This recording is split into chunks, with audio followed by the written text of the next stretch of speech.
যারা সমর্থ দেয় সত্য রোজা রাখবে না তাদের ব্যাপারে মায়ার নবী বলেন, যারা রোজা রাখে না, যারা রোজা ইচ্ছাকৃতভাবে ভাঙ্গে তাদের ব্যাপারে মায়ের নবী বলে, রাসূল সাল্লাল্লাহু আলাইহি ওয়াসাল্লাম বলেন, রাতে যখন আমি ঘুমাই এমন সময় আমার কাছে দুইজন ব্যক্তি আসে, এসে আমার হাতের মধ্যে ধরে দুর্গম পাহাড়ের দিকে নিয়ে যায়। পাহাড়ের দিকে নিয়ে যাওয়ার পর ডাক দিয়া বলে, ও নবী, এই পাহাড়ের উপরে আপনি ওঠেন।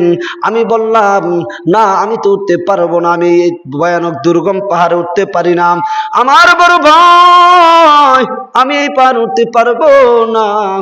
তারা বলে, নাস আলুকা, ও নবী, আমরা আপনাকে সহযোগিতা করব, আপনি ওঠেন।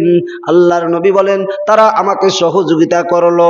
এরপরে আমি ওই দুর্গম পাহাড়ে যখন উঠি, ওঠার পর এমন এক আওয়াজ, ভয়ঙ্কর বিকট আওয়াজ শুনতে পেলাম।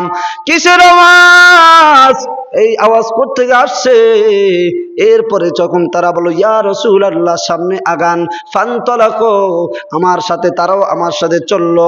আমরা যখন সামনে আগায়া দেখি সামনে একদল লোক তাদের পায়ের ভিতরে রশি লাগায়া গাছের মাথায় ঝুলানো, আর মাথা নিচের দিকে।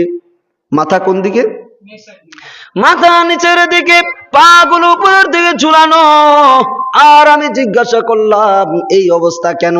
হঠাৎ তাকিয়ে দেখি এই লোকগুলার গালের মধ্যে লোহার অস্ত্র দ্বারা তাদের গালগুলো চিরতেছে, নাক মুখ দিয়ে রক্ত ঝরতেছে, আর চিৎকার করতেছে, কোনো উপায় নাই।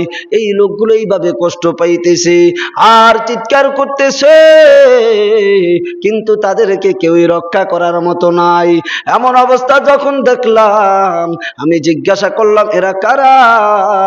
এই অবস্থা কেন?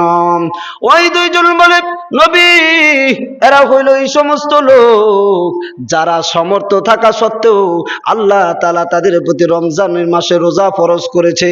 তাদের প্রতি রোজা ফরজ হওয়ার পর শরীর স্বাস্থ্য সব ঠিক আছিল, এরপরেও তারা কিন্তু রোজা রাখে নাই, ইচ্ছাকৃতভাবে রোজা ভাঙছে, তারা রোজা ভঙ্গ করেছে, রোজার নিয়ম মানে নাই, আল্লাহ তাআলার হুকুমকে অমান্য করেছে।